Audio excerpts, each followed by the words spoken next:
Understanding footage, इससे मेरा ये मतलब है कि आप जो शॉट्स होते हैं, जो फुटेज है आपके पास, उनकी टाइप्स को आप जान सकें। शायद आपको ये फीलिंग आती हो कि ये तो एक कैमरा पर्सन का काम है, क्योंकि उसने उसको रिकॉर्ड करना है, उसने उसको फिल्म करना है, या मे बी डायरेक्टर जो है, जो उसको इंस्ट्रक्ट कर रहा होता है, जो उसको डायरेक्ट कर रहा होता है कि आपने ये शॉट लेना है, इसके बाद ये शॉट लेना है, ये उनका काम है। तो एज एन एडिटर, क्या ज़रूरत है इसकी कि आपको भी ये शॉट टाइप्स पता हो? तो इसका मेरा जवाब ये है कि ये बिल्कुल एक एडिटर को बहुत ज़रूरी है कि उसको भी पता हो कोई एग्जैक्ट शॉट टाइप क्या है। क्योंकि अगर हम एक प्रॉपर फिल्म या ब्रॉडकास्ट इन्वायरमेंट में बात करें प्रोफेशनली, तो वहाँ पर ये टर्मिनोलॉजीज यूज़ होती हैं, और इन्हीं की बेस पे आपका पेपर वर्क, आपका शॉर्ट टाइप्स के थ्रू, या आपके जिस तरह से भी आपकी कम्युनिकेशन होती है डायरेक्टर की आपसे या असिस्टेंट डायरेक्टर की आपसे, तो वो इन्हीं टर्म्स में होती है। मिसाल के तौर पे, एक कैमरा पर्सन ने अगर एक मीडियम शॉट फिल्म किया हुआ हो, और आपको मीडियम शॉट का अगर एग्जैक्टली ना पता हो, और आपके पास डिफरेंट वेरिएशंस मौजूद हों, तो आपके लिए वो ज़रा कंफ्यूजिंग हो सकता है। तो इसके लिए बहुत ज़रूरी है कि आपको एग्जैक्टली उन शॉट टाइप्स का पता हो। शॉट टाइप्स की हमने बात की, इससे पहले मैं आपको बता दूं कि शॉट होता क्या है। आप में से अक्सर ने कभी कोई लाइव मैच या कोई लाइव कॉन्सर्ट या कोई भी शो अटेंड किया होगा। तो उसमें बेसिकली क्या होता है कि अगर हम सिर्फ एक लाइव क्रिकेट मैच की बात करें, तो इस वक्त हमारे पास क्रिकेट मैच में 20+, 25, 28 जितना भी आप ऐड कर लें, तो इतने कैमरास लगे होते हैं, और उन सब की रिकॉर्डिंग मिक्सचर होके, बेसिकली एडिट होके आपके पास स्क्रीन पे आ रही होती है। लेकिन अगर आप उसको लाइव देख रहे हैं, तो आप तो एक जगह पे बैठे हैं, आपका एक पॉइंट ऑफ व्यू है, आपका एक ही फ्रेम है जिसमें आपको वो नज़र आ रहा है। तो वहां पर बैठ के आप उस सारे एम्बियंस, उस सारे इन्वायरमेंट को तो एंजॉय कर सकते हैं, लेकिन जो आप अपनी स्क्रीन पे डिटेल में देखते हैं, वो आप वहां पर बैठ के उसको वो फील नहीं कर सकते।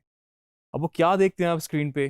तो आपके पास क्या होता है, उस सेम जगह पे जहां पर आप मैच देख रहे हैं, डिफरेंट पोजीशंस पर डिफरेंट कैमरास हैं, उनके कैमरा ऑपरेटर्स हैं, और वो हर कैमरा एक डिफरेंट शॉट टाइप आपको दे रहा है।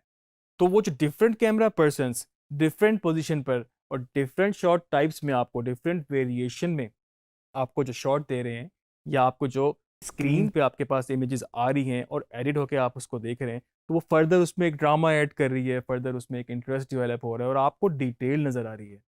आपको लॉन्ग शॉट में, चलें लॉन्ग शॉट तो एक जरा टेक्निकल टर्म है, मैं आपको कहूँगा आपका वाइट शॉट कह लें हम इसको फिलहाल अभी तक, कि वाइट शॉट में आपके पास सारा इस वक्त आपको नज़र आ रहा है।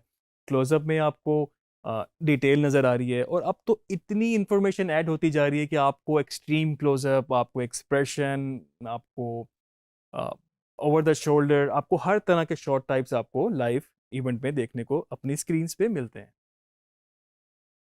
तो हम बात कर रहे थे कि शॉट क्या है। तो ये जो कैमरा पर्सन्स आपको डिफरेंट लोकेशंस पे जाके जो इमेजेस, जो फ्रेम बना रहे होते हैं, इनको हम कहते हैं शॉट। और ये डिफरेंट शॉट एडिट होके आपको फाइनल फॉर्म में अपनी स्क्रीन पे नजर आते हैं।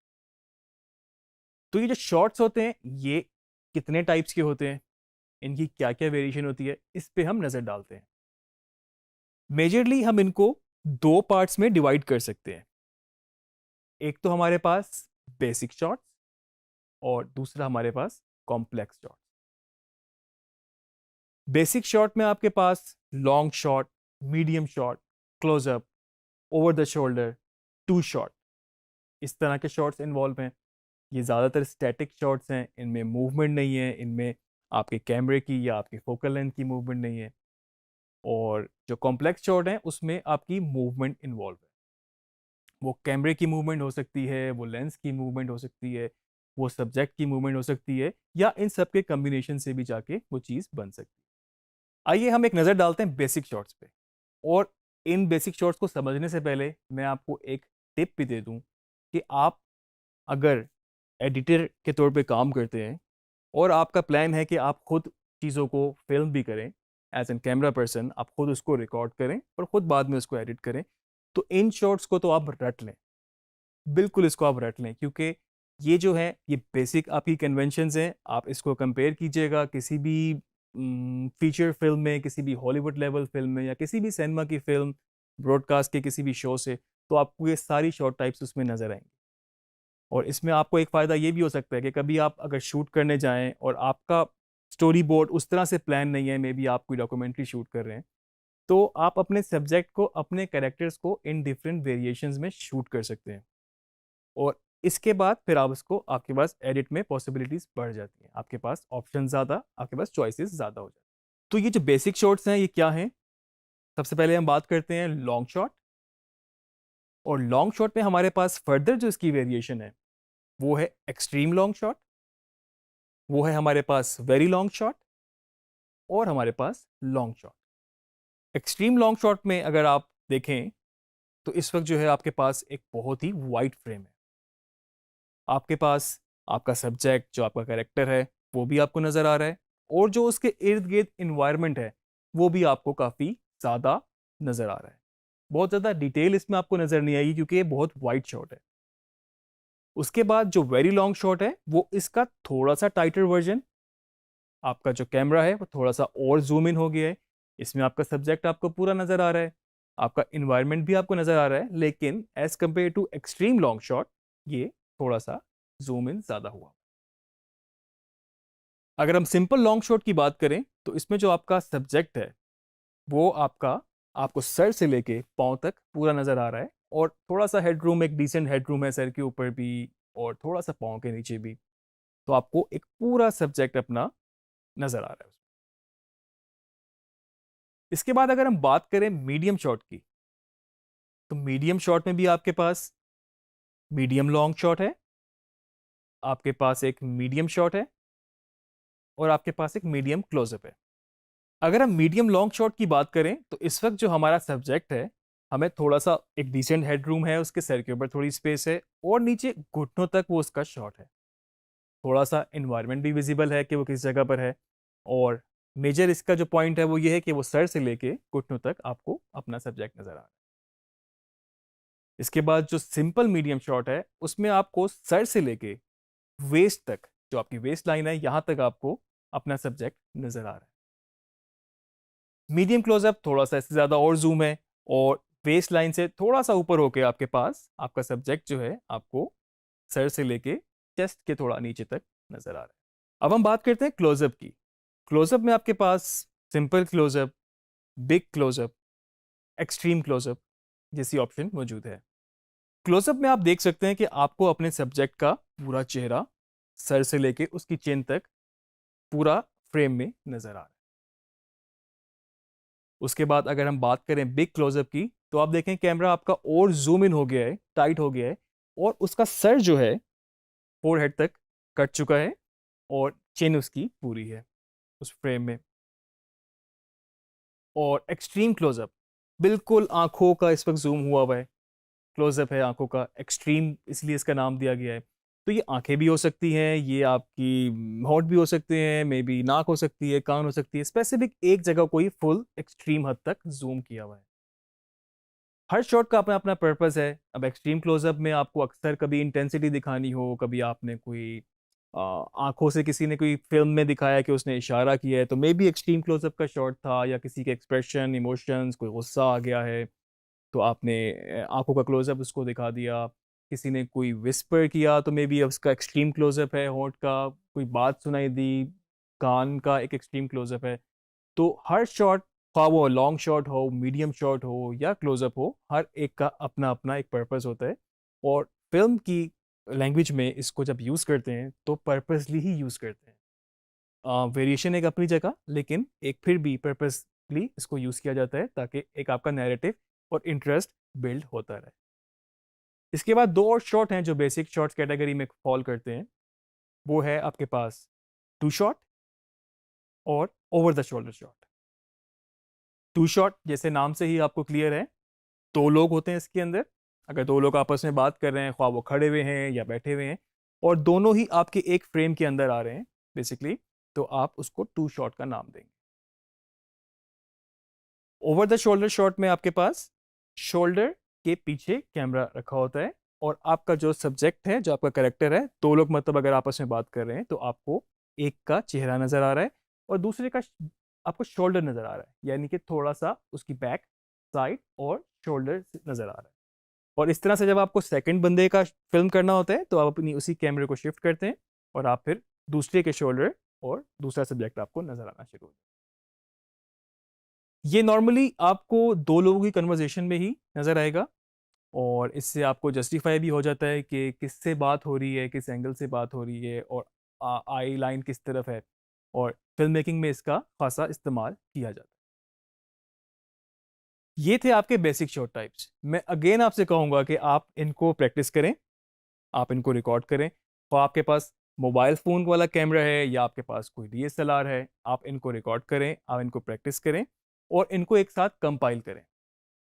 रिगार्डिंग वीडियो एडिटिंग, मैं आपको ये बताता चलूँ, अक्सर लोग कहते हैं कि एक इसमें आपको अगर लॉन्ग शॉट यूज़ करना है तो मे बी उसके बाद आपको क्लोज़अप लगाना हो, या आपको वेरी लॉन्ग यूज़ करना है तो उसके बाद आपको मीडियम पे जाना हो। तो बिल्कुल मैं आपको एक टिप दूंगा कि आप इस तरह का कोई भी फार्मूला अपने जहन में ना बिठाएं, आप सिर्फ उस कंटेंट को समझें। हमने बहुत सारे केसेस में देखा है कि अगर हम एक एग्जांपल इस वक्त ये लें कि आप शुरू में ही सब कुछ एक्सट्रीम लॉन्ग शॉट में या लॉन्ग शॉट में अपना सब्जेक्ट के साथ इन्वायरमेंट भी रिवील कर देते हैं और उसके बाद फिर आप डिफरेंट शॉट्स वेरिएशन में कट करके अपनी स्टोरी बना रहे होते हैं। और हमने कई केसेस में ऐसा भी देखा है कि टोटली रिवर्स शुरू होता है, like maybe extreme closeup से आपका सीक्वेंस या आपका सीन शुरू हो, उसके बाद आप डिफरेंट शॉट टाइप्स में गए और एंड में जाके आपने रिवील कर दिया कि आप किस इन्वायरमेंट में बैठे हैं और ओवरऑल आपके इर्द गिर्द क्या है। तो आप इसको बिल्कुल डिफरेंट तरीके से, डिफरेंट अप्रोच से आप इसको यूज़ कर सकते हैं। मेन चीज़ है आपको पर्पसली आप इन शॉर्ट्स को यूज़ करें, कंटेंट वाइज इसको यूज़ करें, सोच समझ के यूज़ करें, जहाँ पर आपको ज़रूरत हो वहाँ पर जाके आप उस शॉर्ट को चेंज करें, तो आपके एडिटिंग में, आपकी स्टोरी टेलिंग में एक बहुत बेहतर फ़र्क होगा। तो ये कुछ हमने बेसिक शॉर्ट्स देखे। अब मैं आपको कुछ बताता हूँ कॉम्प्लेक्स शॉर्ट्स। नाम ही कॉम्प्लेक्स है तो थोड़ा सा आप समझ सकते हैं कि ये इसको फिल्म करना भी थोड़ा सा ज़रा कॉम्प्लेक्स हो सकता है, और मे बी इनको यूज़ करना, अपने एडिट के अंदर फिट इन करना भी थोड़ा सा टेक्निकल हो सकता है। आपको कुछ चीज़ों का ख्याल इसमें रखना पड़ेगा। तो सबसे पहले इसमें मेरे पास जो है बेसिकली वो लेंस मूवमेंट है। आपका कैमरा एक जगह पर प्लेस है और आपका लेंस जो है बेसिकली उसकी फोकल लेंथ चेंज हो रही है। आम अल्फाज में हम इसको बोलें तो जूम इन हो रही है या मे बी जूम आउट हो रही है। कैमरा आपका एक ही जगह पर फिक्स है, सिर्फ आपकी फोकल लेंथ इसमें चेंज हो रही है। सेकंड जो हमारे पास कॉम्प्लेक्स शॉट है वो बेसिकली कैमरा मूवमेंट है। तो उसमें अगर हम इमेजिन कर लें कि कैमरा हमारा एक ट्राइपॉड के ऊपर है और उसको हम मूव कर रहे हैं, मे बी हम उसको टिल्ट कर रहे हैं। हमारा शॉट शुरू हुआ है आसमान से और उसको हम मूव करते करते, टिल्ट करते करते हम उसको ले आए अपने सब्जेक्ट पे जो कि इस वक्त ज़मीन पे खड़ा है, या फिर हमने उसको पैन करना शुरू किया। अक्सर आपने देखा हो कि कैमरा आपका एक जगह पर है और वहाँ से वो पैन होना स्टार्ट हुआ, आपका शॉट पैन होता होता दूसरी जगह पे चला गया है, सेम टाइम एंड स्पेस में रहते हुए। तो इसमें हम कैमरा मूवमेंट इन्वॉल्व हो जाती है। इसमें हम टिल्ट अप, टिल्ट डाउन कर सकते हैं, हम इसमें पैन कर सकते हैं राइट टू लेफ़्ट या लेफ़्ट टू राइट में हम इसको यूज़ कर सकते हैं। एक आपको मैं टिप दे दूँ इसमें कि आप जब भी इसको यूज़ करें, रूल वाइज़ आपकी जो मूवमेंट होती है बेसिकली इसकी शॉट की, तो आप स्टैटिक से शुरू होती है और जहाँ पे जाके वो रुकती है, तो वहाँ जाके आपका शॉट कंप्लीट होता है। तो आपने उसको मूवमेंट के बीच में बेसिकली नहीं काटना होता, ये रूल के खिलाफ है। कई केसेस में हमें नज़र आता है कि बीच में कट हो जाता है। मे बी वो तब होता है जब आप कोई मोन्टाज बना रहे हो, मोन्टाज हम आगे डिस्कस ज़रूर करेंगे। या इस तरह भी होता है कि अगर वो मूवमेंट पे ही कट हुआ है तो नेक्स्ट शॉट भी मूवमेंट के बीच से ही शुरू हुआ है, वो स्टैटिक शॉट नहीं है। तो जब आपका शॉट मूवमेंट पे होगा और मूवमेंट में ही अगर आपने कट कर दिया और नेक्स्ट शॉट स्टैटिक है, तो वो रूल के खिलाफ है। वो आपको देखने में भी आपको एक अजीब सा उसमें जर्क लगेगा, जंप लगेगा, और वो वैसे भी आपको इस तरह से प्रैक्टिस नहीं करनी चाहिए। तो ये टिप मैं आपको इसलिए भी दे रहा हूँ कि अगर आप जब अपना फिल्म कर रहे होते हैं तो आप थोड़ा सा ड्यूरेशन को भी जहन में रखें। मिसाल के तौर पे आपने सिर्फ एक 1.5 मिनट या 2 मिनट का एक न्यूज़ रिपोर्ट या एक पैकेज ही क्यों ना बनाना हो, तो उसमें अगर आप बहुत ही लंबा पैन या बहुत ही लंबा ड्यूरेशन का टिल्ट दे देंगे, तो उस शॉट को उस स्ट्रक्चर के अंदर, उस एडिट के अंदर एडजस्ट करना आपके लिए मुश्किल हो सकता है। तो मे बी उसमें आपको 5 सेकंड, 4 सेकंड, 6 सेकंड मैक्सिमम का आपको पैन या टिल्ट देना चाहिए, ना कि आप उसको 15 सेकंड 20 सेकंड पे लेके जाएं, वो आपका उसके अंदर फिट इन नहीं होगा। इसके बाद जो हमारे पास कॉम्प्लेक्स शॉट है उसमें बेसिकली कैमरे की मूवमेंट भी इन्वॉल्व है और साथ में लेंस की भी मूवमेंट इन्वॉल्व है।